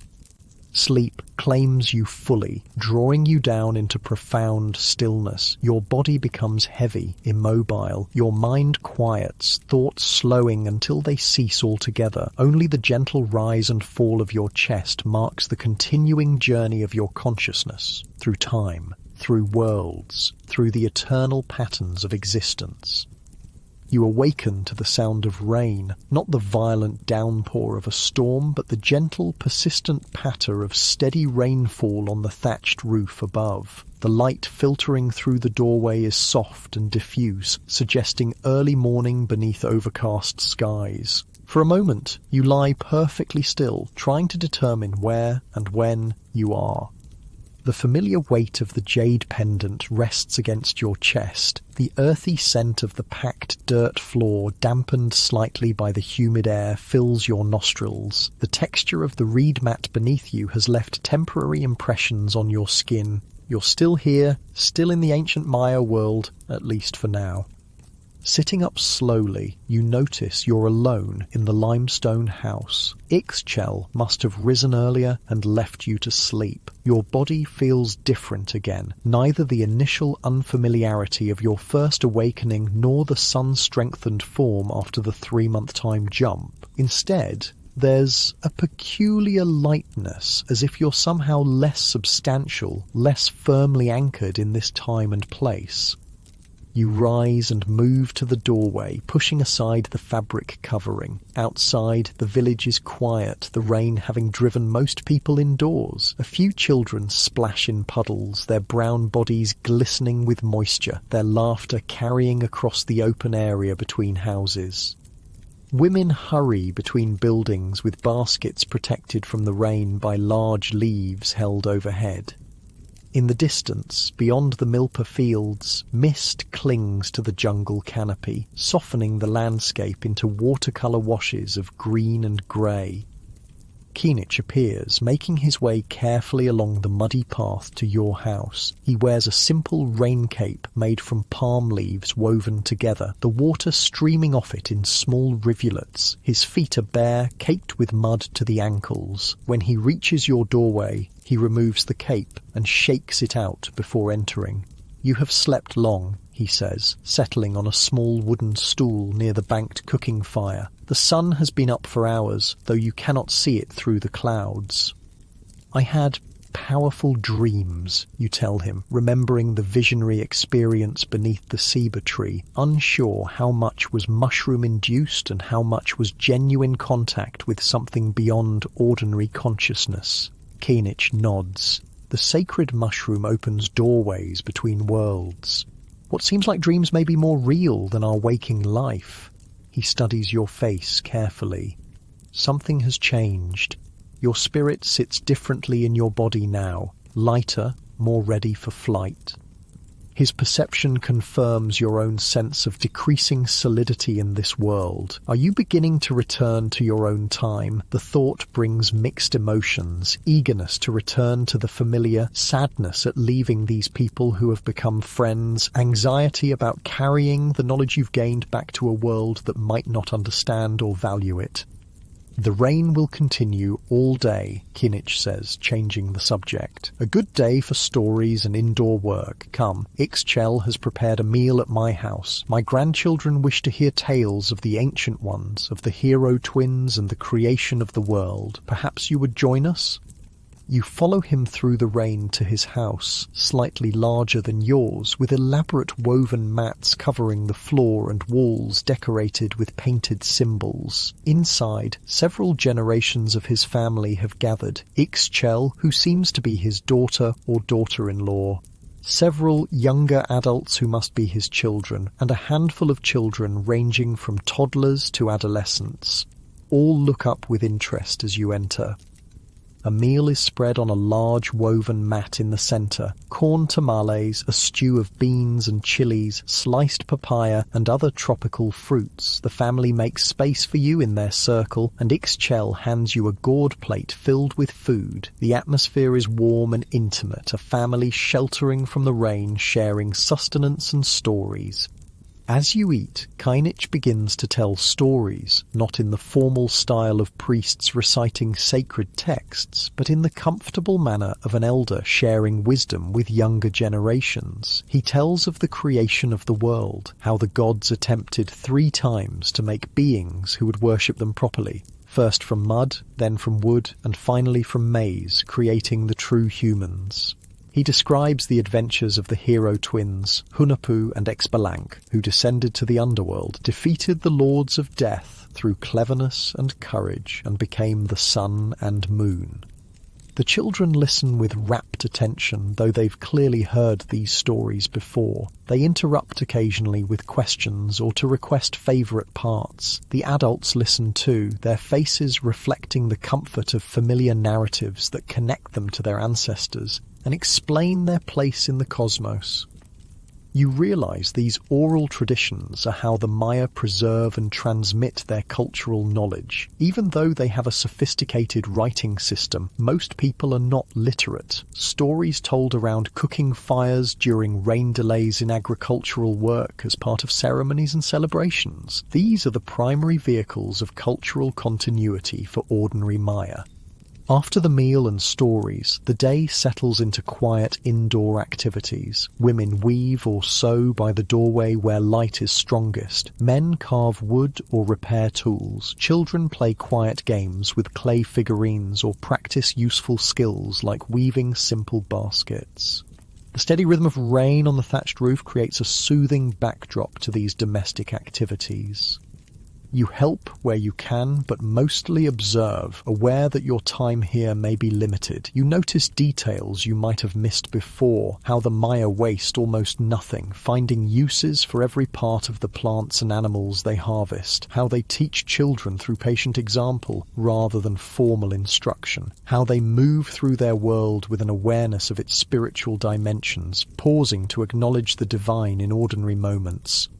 As afternoon fades toward evening, the rain finally stops. Sunlight breaks through the clouds briefly before sunset, turning the wet landscape golden. People emerge from their houses, stretching and breathing deeply of the rain-cleansed air. Children immediately resume splashing in puddles. Women gather to collect fresh rainwater from large vessels placed to catch the runoff from thatched roofs. Men assess any damage from the day-long downpour, repairing minor issues with paths or drainage channels. Kainich invites you to walk with him to the edge of the village. The path is muddy, every step creating a satisfying squelch as your feet sink slightly into the soft earth. Water drips from leaves and branches overhead, occasionally landing with cool precision on your head or shoulders. The forest smells intensely alive. The rich aroma of damp soil, the green scent of vegetation, the subtle perfume of flowers coaxed open by the rain. You reach the ceiba tree where you had your visionary experience. In the last light of day, with water droplets clinging to its massive trunk and hanging from its branches like tiny crystals, it seems even more magnificent, a living axis connecting worlds, its roots reaching deep into the underworld, its crown extending toward the heavens. "You will leave us soon," Kainich says quietly, his statement surprising you with its directness.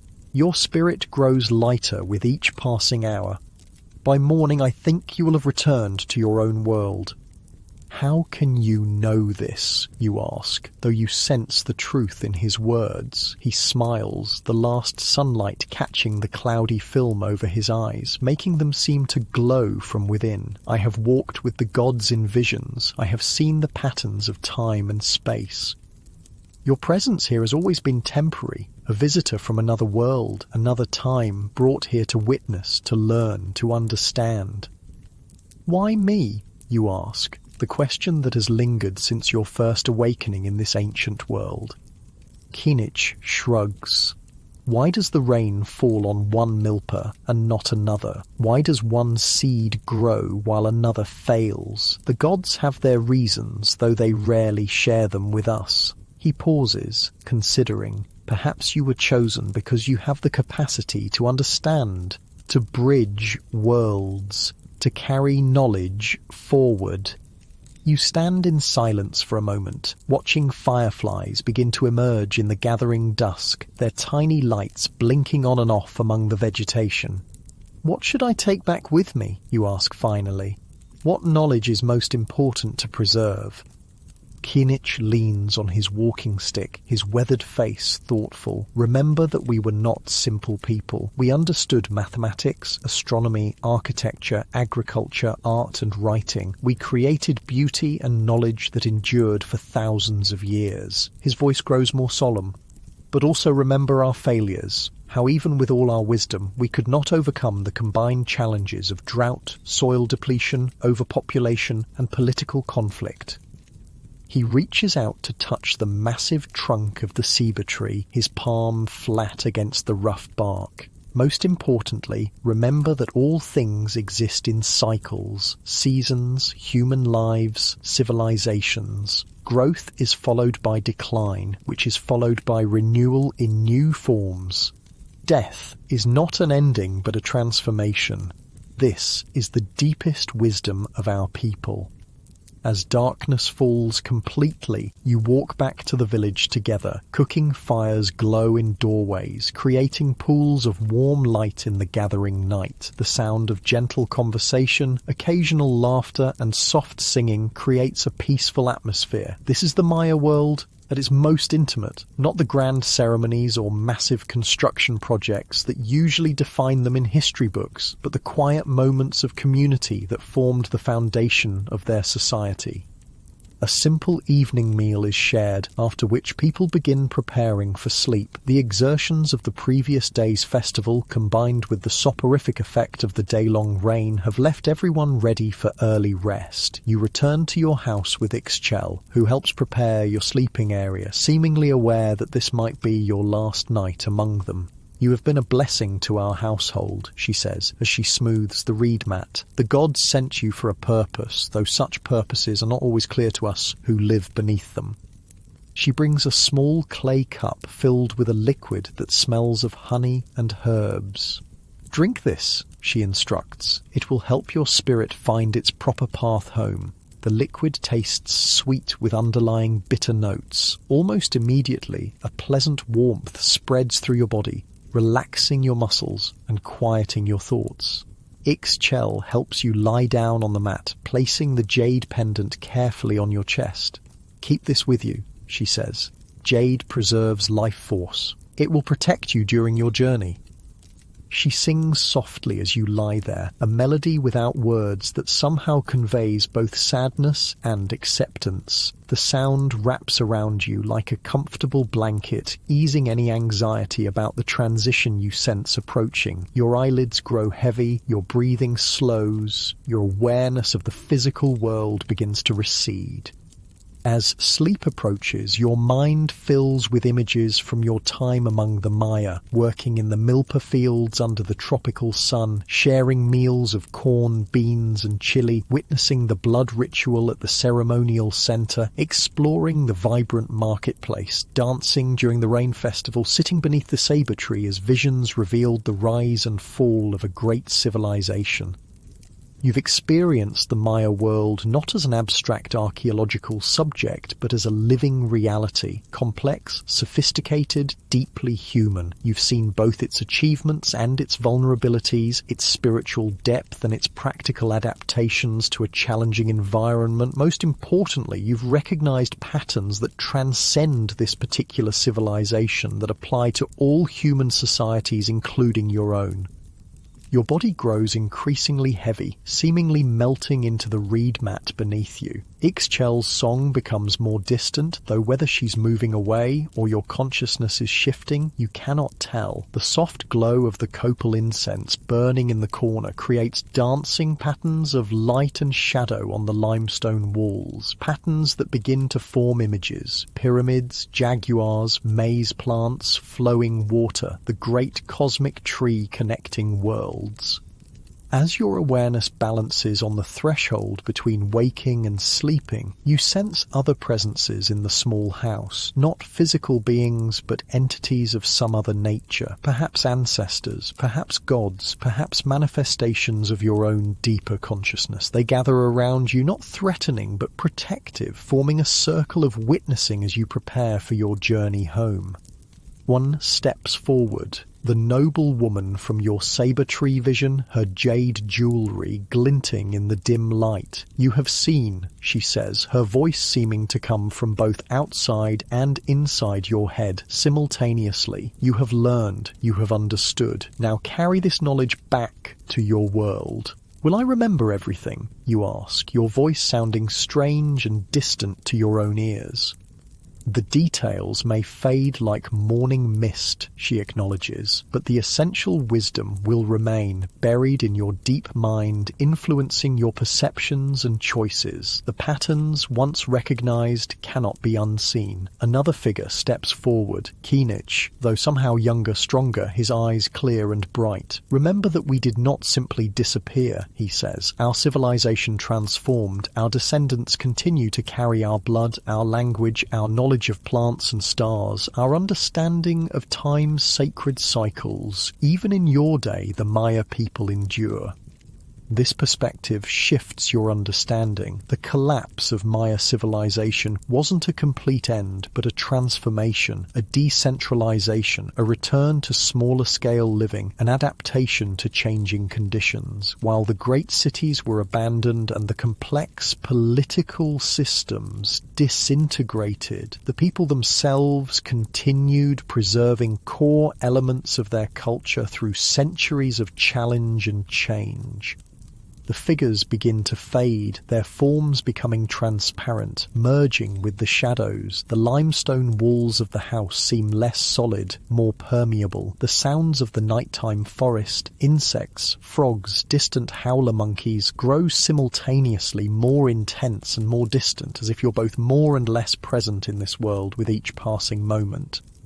Your body now feels impossibly heavy and strangely weightless at the same time. The jade pendant on your chest pulses with warmth, its energy spreading through your body in waves that synchronize with your heartbeat. Your breathing slows further, becoming so deep and regular that each inhalation seems to draw in not just air, but time itself, each exhalation releasing you gradually from this ancient world. As consciousness fades, one final image forms in your mind. The great Maya city of Tikal, as it once was, vibrant with life, its white limestone buildings gleaming in tropical sunlight, its plazas filled with people, its temples reaching toward the sky. Then the image shifts, showing the same city reclaimed by jungle, its structures partially hidden by vegetation, monkeys and toucans inhabiting spaces once filled with human activity.